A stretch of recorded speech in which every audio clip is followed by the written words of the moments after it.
Hello बच्चों, मैं विपुल बिहारी आप सभी का स्वागत करता हूं एमएस एकेडमी पे। आज हम लोग पढ़ने वाले हैं graphical representation of motion. Motion का ग्राफिकल रिप्रेजेंटेशन। इससे पहले हम लोगों ने मोशन का जो बेसिक पैरामीटर्स है मोशन को अच्छे से समझने के लिए, जैसे डिस्टेंस, डिस्प्लेसमेंट, वेलोसिटी, एक्सेलरेशन, इन सब के बारे में हम लोग पढ़ चुके ये पहले वाले वीडियोस में।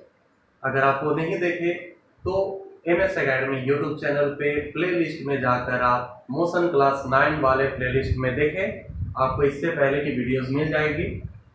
आज हम लोग स्टार्ट करते हैं ग्राफिकल रिप्रेजेंटेशन। ग्राफिकल रिप्रेजेंटेशन को पढ़ने के लिए, इसे बेहतर समझने के लिए सबसे पहले जरूरी है समझना कि स्लोप क्या होता है। स्लोप क्या होता है बच्चों? अगर आप जानते हैं तो बहुत अच्छी बात है, अगर आप नहीं जानते तो अभी जान ले स्लोप क्या होता है। एक कार्टेशियन प्लेन सिस्टम है, आप इसके बारे में जानते हैं ये क्या होता है। ये एक्स एक्सिस है, ये वाई एक्सिस है और ये ओरिजिन कहलाता है। ओरिजिन को ओ से डिनोट करते हैं। इसमें अगर कोई एक लाइन है एल, ये कोई लाइन है बच्चों एल, जो एक्स एक्सिस के साथ थीटा एंगल बनाता है। ध्यान रखना है कि ये जो लाइन एल है वो एक्स एक्सिस के साथ जो थीटा एंगल बना रहा है वो एंटी क्लॉकवाइज डायरेक्शन में, एंटी क्लॉकवाइज इस तरह का, ऐसा नहीं, ये क्लॉकवाइज डायरेक्शन होगा। एंटी क्लॉकवाइज डायरेक्शन में अगर वो एंगल बना रहा है तब जो ये थीटा होगा वो कहलाएगा inclination of line L. L का इंक्लिनेशन कितना है? थीटा है।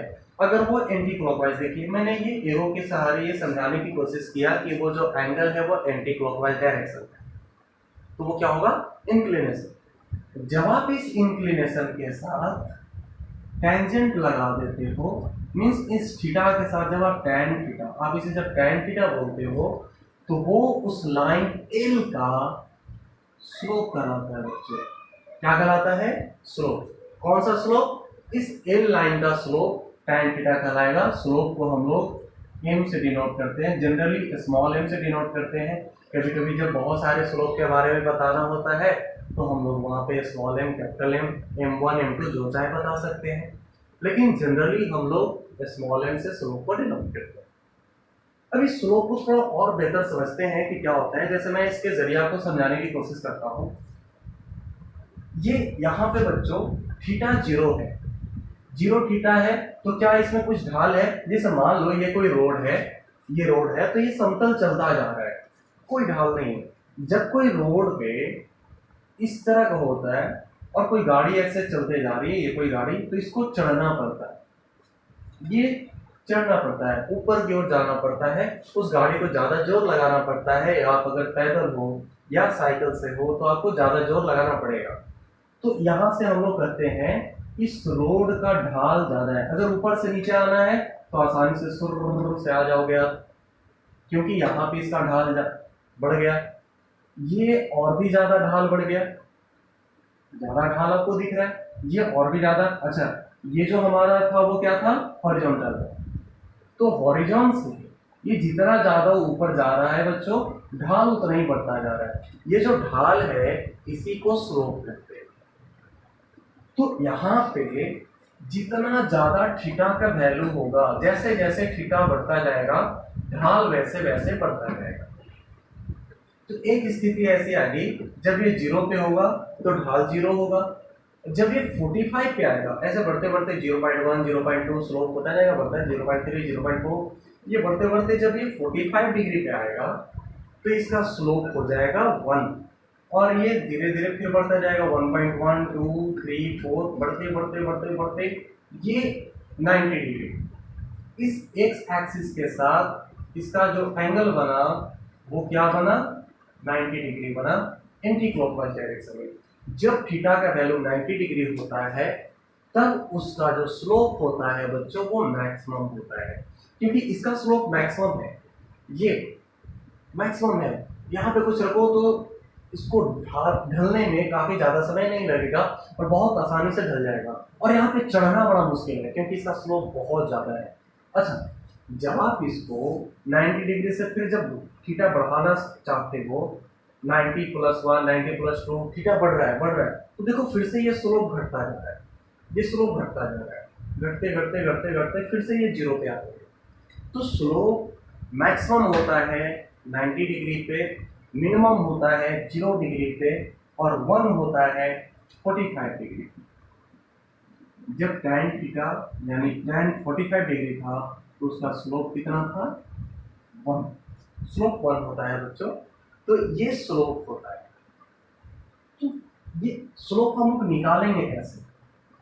जैसे मान लो, या और आगे मैं बढ़ा देता हूं, यहां से ये एक ट्रायंगल बना, एक ट्रायंगल बना जो ओ ए बी है। ट्रायंगल का नाम क्या है बच्चों? ओ ए बी। ये एक्स एक्सिस है, यहाँ पे मैं एक्स लिख देता हूँ। ओ ए बी एक ट्रायंगल है। तो स्लोप का फॉर्मूला होता है, इस ट्रायंगल में ये 90 डिग्री दिख रहा है, तो ये वाला जो पार्ट होगा वो परपेंडिकुलर होगा, क्योंकि थीटा है, थीटा के सामने वाला परपेंडिकुलर होता है, और जो दूसरा लेग बचा वो होता है बेस। बेस बी से लेना करेंगे। तो स्लोप होगा बच्चों perpendicular by base. P by B जो ट्रिगोनोमेट्रिक रेशियो है वो कहलाता है tan थीटा। इसीलिए tan थीटा से हम लोग स्लोप को डिनोट करते हैं। अगर हमें थीटा मालूम है तो tan थीटा का वैल्यू डायरेक्ट पुट करेंगे। अगर हमें थीटा नहीं मालूम है, हमें परपेंडिकुलर और बेस मालूम है, तो स्लोप का वैल्यू होगा p बाई बी। ये है बच्चों स्लोप। अच्छा, अगर हमें थीटा मालूम है तो हम लोग स्लोप निकाल लिए।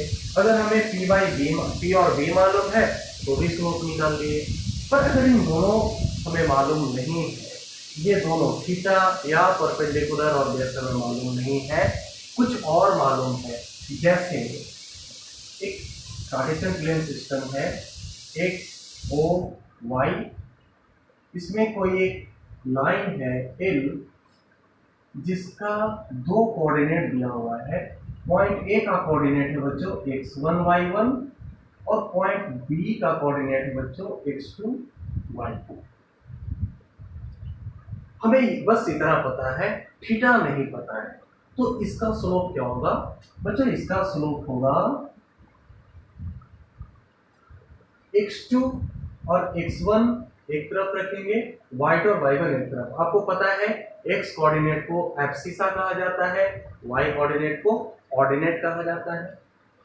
स्लोप होगा y2 minus y1 divided by x2 minus x1।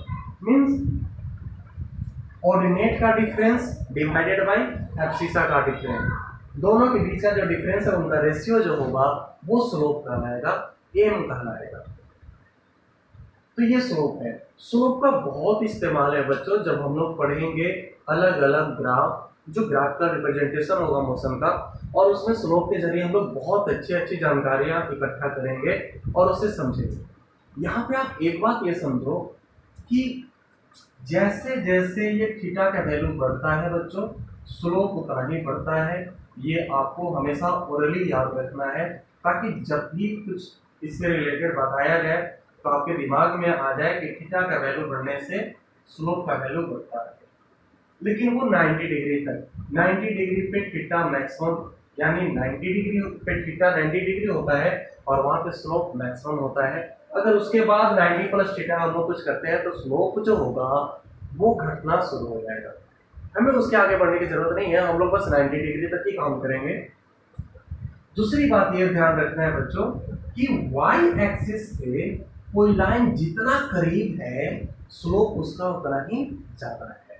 Y axis से कोई लाइन जितना करीब है स्लोप उसका उतना ही ज्यादा होता है, और वाई एक्सिस से कोई लाइन जितना दूर है स्लोप उसका उतना ही कम होता है। ये बात आप लिख लो कहीं कॉपी में नोट करके। अगर कोई लाइन वाई एक्सिस के करीब है, जितना ज्यादा करीब है, मीन्स ये कोई लाइन ए है और ये बी है, ए और बी में बी जो है वाई से ज्यादा करीब है देन ए, इसलिए बी का स्लोप ए से ज्यादा होगा।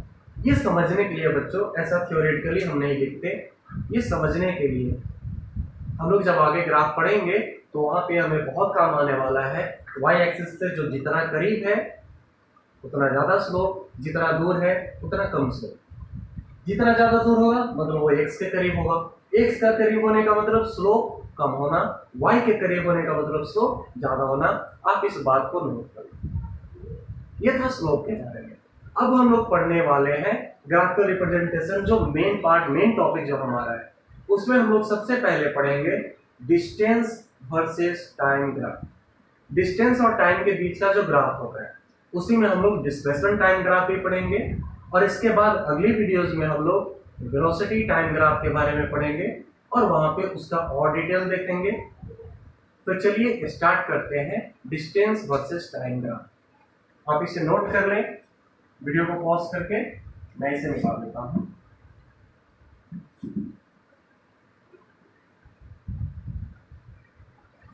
तो आइए स्टार्ट करते हैं डिस्टेंस टाइम ग्राफ। ये हमारा एक ग्राफ है, ये एक्स एक्सिस है, ये वाई एक्सिस है, ये ओरिजिन है, और वाई एक्सिस को हम लोग लेंगे डिस्टेंस, एक्स एक्सिस को हम लोग लेंगे टाइम। एक्स एक्सिस पे हमारा होगा टाइम और वाई एक्सिस पे हमारा होगा डिस्टेंस। ये है डिस्टेंस वर्सेस टाइम ग्राफ। कोई एक गाड़ी है जो चलना शुरू करती है, उसका ग्राफ कुछ इस तरह का है। ये ग्राफ है, ये कैसा रहा होगा, ये कुछ टाइम रहा होगा, ये कुछ टाइम रहा होगा, ये कुछ टाइम, ये कुछ टाइम, ये यहाँ पे कुछ डिस्टेंस है। डिस्टेंस जैसे जैसे हम लोग ऊपर जा रहे हैं बढ़ता जा रहे हैं, आपको पता है, आप कोऑर्डिनेट में जानते होंगे 1 2 3 4 अगर ले रहे होते हैं बढ़ता जाता है, 1 2 3 4 इधर भी बढ़ता जाता है। ये उसका ग्राफ है कुछ। तो यहाँ से कुछ थीटा होगा इसका, खैर ये बात की बात है। तो ये होता है डिस्टेंस का ग्राफ। अगर वो ग्राफ स्ट्रेट लाइन हो, जैसा अभी हम लोग को दिख रहा है, इस तरह का अगर ग्राफ हमें मिलता है, मीन्स हर जगह पे थीटा का वैल्यू क्या है, सेम है। अब भले ही ये बड़ा दिख रहा है, इससे ये बड़ा है, इससे ये बड़ा है, लेकिन थीटा हमेशा इक्वल ही है, क्योंकि इंक्लिनेशन हमेशा इक्वल है। इंक्लिनेशन ही तो थीटा होता है, अभी मैंने आपको बताया। तो इंक्लिनेशन हमेशा इक्वल है, इसलिए थीटा हमेशा इक्वल है। थीटा इक्वल है तो स्लोप भी इक्वल है। तो अगर किसी ग्राफ का स्लोप कांस्टेंट होता है, हर जगह पे स्लोप कांस्टेंट होता है, तो वो जो ग्राफ है बच्चों वो कहलाता है यूनिफॉर्म स्पीड में। मीन्स इस ग्राफ में कोई बॉडी टाइम के साथ जो डिस्टेंस ट्रेवल कर रहा था, वो जो बॉडी था वो यूनिफॉर्म स्पीड में था। ये तो यूनिफॉर्म स्पीड आया, हम लोग को ये पता चल गया कि डिस्टेंस टाइम ग्राफ में अगर कोई ग्राफ इस ढंग का स्ट्रेट लाइन आता है तो उसका जो स्पीड होगा यूनिफॉर्म स्पीड होगा। अगर हमें ये पता करना हो बच्चों कि इसका स्पीड कितना होगा, स्पीड का वैल्यू क्या होगा, स्पीड इक्वल क्या, तो आपको पता है स्पीड जो होता है वो distance travel by time taken होता है। जितना वो डिस्टेंस ट्रेवल करता है और जितना टाइम होता है उसके रेशियो को हम लोग स्पीड बोलते हैं। डिस्टेंस बाय टाइम, यही होता है स्पीड का फॉर्मूला। तो चलो देखते हैं, ये इसको अगर हम ये मिला दें यहाँ पे और इसको ये मिला दें, तो ये आखिरी पॉइंट तक ये गया, और ये यहाँ से यहाँ तक इसके द्वारा डिस्टेंस ट्रेवल किया गया, और यहाँ से यहाँ तक इसके द्वारा टाइम लिया गया। मान लो बच्चों कि टाइम जो है वो t लिया गया, यानी अगर मैं इसे लिखना चाहूँ पॉइंट से, तो ये O है, ये A है और ये B। तो डिस्टेंस जो ट्रेवल किया गया वो AB के बराबर ट्रेवल किया गया, और जो टाइम लिया गया वो OB के बराबर लिया गया, टाइम OB के बराबर। तो हमारे पास स्पीड बराबर क्या आ जाएगा, distance travel means AB by time taken means OB, AB by OB। अच्छा बच्चों, ये जो हमारा ट्रायंगल बन रहा है OAB, इस ट्रायंगल में ये थीटा है, तो थीटा के सामने वाला जो होगा बच्चों वो परपेंडिकुलर होगा, और नीचे जो होगा वो बेस होगा। मीन्स AB हमारा क्या है, परपेंडिकुलर है, OB क्या है, बेस है। बच्चों अभी अभी मैंने स्लोप में बताया कि p बाई बी जो होता है वो क्या कहलाता है, स्लोप कहलाता है, स्लोप। और स्लोप की जगह पे तो हम लोगों ने स्पीड लिखा है, speed equal A B by O B आया था, और A B by O B slope भी आ रहा है। तो इससे हमें ये पता चलता है कि डिस्टेंस टाइम ग्राफ का जो स्लोप होता है वो हमें क्या देता है, स्पीड देता है। डिस्टेंस टाइम ग्राफ का स्लोप स्पीड देता है बच्चों। तो ये हमारा डिस्टेंस टाइम ग्राफ था यूनिफॉर्म स्पीड का। अगर स्पीड नॉन यूनिफॉर्म हो तो वो उसे हम लोग कैसे समझेंगे। स्पीड अगर नॉन यूनिफॉर्म हो, ये हमारा ग्राफ है बच्चों, ओ एक्स वाई। अगर स्पीड नॉन यूनिफॉर्म होता है तो या तो ग्राफ ऐसे बनेगा, मींस स्ट्रेट लाइन है, ये क्या है, कर्व है, मुड़ा हुआ है, या ग्राफ जो होगा वो ऐसा बनेगा, ऐसे। दो स्थिति हो सकती है ग्राफ की, ओ एक्स वाई। जो आपको पता है वाई एक्सिस डिस्टेंस है, एक्स एक्सिस टाइम है, ये डिस्टेंस है, ये टाइम है। एक जो है ये ग्राफ ऐसे बना, दूसरा ग्राफ ऐसे, ये दोनों ग्राफ जो है वो शो करता है नॉन यूनिफॉर्म स्पीड, और ये भी है नॉन यूनिफॉर्म स्पीड। दोनों ग्राफ से क्या पता चल रहा है, यानी आपको कहने का मतलब ये है कि अगर डिस्टेंस टाइम ग्राफ दिया गया और उसका ग्राफ कुछ इस तरह का है या इस तरह का है, तो आप ग्राफ देखकर ये बता सकते हो कि उसका जो स्पीड रहा होगा वो नॉन यूनिफॉर्म या नॉन यूनिफॉर्म, दोनों स्थिति नॉन यूनिफॉर्म रहा होगा। इस दोनों के जरिए आप ये भी बता सकते हो बच्चों, अगर ग्राफ इस तरह का है तो जो उसका स्पीड होगा वो बढ़ता रहेगा या घटता रहेगा, आप इसके बारे में भी बता सकते हो। मैंने बताया जितना ज्यादा स्लोप होगा बच्चों स्पीड उतना ही ज्यादा होगा। स्लोप का वैल्यू स्पीड देता है, स्लोप जितना ज्यादा स्पीड उतना ही ज्यादा। और बच्चों स्लोप कब ज्यादा होता है, जब वो ग्राफ y एक्सिस के करीब होता है। यहाँ पे देखो क्या हो रहा है कि ये धीरे धीरे y एक्सिस से दूर होता जा रहा है। इसका जो ग्राफ है बच्चों वो धीरे धीरे y एक्सिस से दूर होता जा रहा है। तो ये जैसे जैसे y एक्सिस से दूर होता जा रहा है, चूंकि इस नॉन यूनिफॉर्म स्पीड का जो ग्राफ है हर जगह पे स्लोप अलग अलग है। यहाँ पे थीटा कुछ रहा होगा, यहाँ पे थीटा कुछ और रहा होगा, हर जगह पे स्लोप अलग अलग होता है बच्चों। आप इसके डेप्थ में आप एनालिसिस करके जान सकते हो जैसे जैसे आप इसका ग्राफ, चूंकि ये कर्व है ना, स्ट्रेट लाइन होता तब ना हम लोग थीटा लेते, ये हर जगह पे मुड़ा हुआ है, तो फिर यहाँ पे एक टेंजेंट लेते, यहाँ पे एक टेंजेंट लेते, और सबका क्या होता, थीटा अलग अलग आता। यहाँ पे थीटा का वैल्यू अलग अलग हो रहा है, स्लोप हर एक पॉइंट पे अलग है, स्लोप हर एक पॉइंट पे अलग है, क्योंकि हर एक पॉइंट जो इस ग्राफ का है वो y एक्सिस से दूर होता जा रहा है। तो क्या होगा, इसका जो स्लोप होगा वो धीरे धीरे कमता जाएगा और स्पीड क्या होगा, डिक्रीज करेगा। तो ये जो नॉन यूनिफॉर्म स्पीड है ये है डिक्रीजिंग।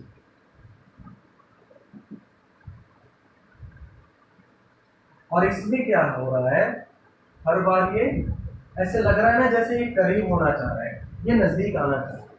यहाँ पे ये दूर भाग रहा है और ये लग रहा है कि करीब होना चाह रहा है, इसलिए ये जो होगा बच्चों वो होगा इंक्रीजिंग स्पीड। ये थ्योरेटिकली हम लोग इसका इस्तेमाल नहीं कर सकते लिखने के लिए, बस समझने के लिए ये काफी है। मैंने पहले भी बताया था कि आप इसे समझो, जैसे जैसे दूर जा रहा है और जैसे जैसे करीब आ रहा है। अगर करीब आ रहा है तो वो इंक्रीजिंग स्पीड होगा, अगर दूर जा रहा है तो वो डिक्रीजिंग होगा। आपको बस इतना याद रखना है कि अगर ये कर्व है तो उसका जो स्पीड होगा वो नॉन यूनिफॉर्म। ये स्पीड टाइम ग्राफ नहीं, ये डिस्टेंस टाइम ग्राफ है।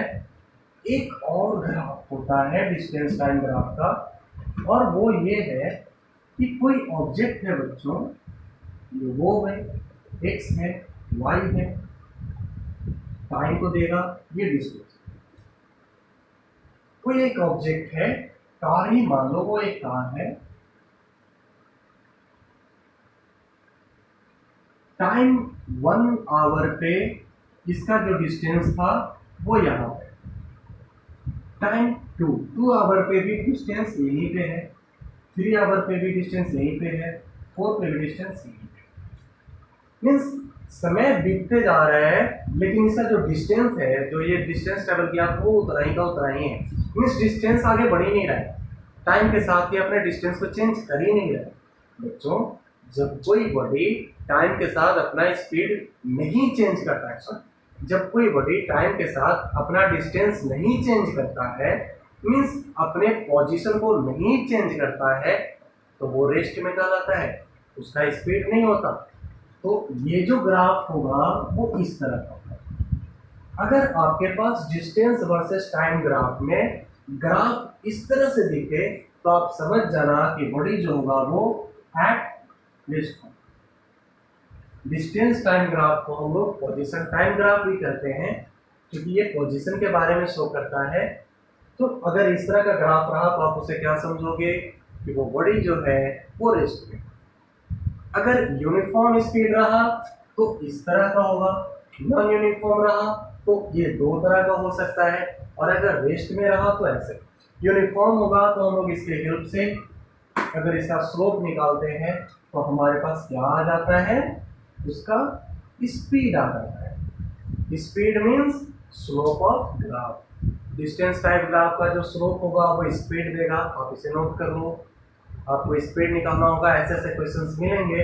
मैं आगे जब क्विज में अलग अलग क्वेश्चन ग्राफ से रिलेटेड दूंगा तो उसमें ऐसे भी क्वेश्चंस आएंगे, और ऐसे ही क्वेश्चंस बहुत ही अच्छे कॉन्सेप्चुअल होते हैं बच्चों। वो एप्लीकेशन ऑफ ग्राफ हम लोग पढ़ेंगे जब क्वेश्चन देखेंगे। न्यूमेरिकल्स जितना ज़्यादा आप सॉल्व करोगे उतना ही क्लियरिटी बढ़ेगा। फिजिक्स का क्लियरिटी न्यूमेरिकल सॉल्व करने से होता है, मैं हमेशा कहता हूँ। तो ये था हमारा डिस्टेंस वर्सेस टाइम ग्राफ।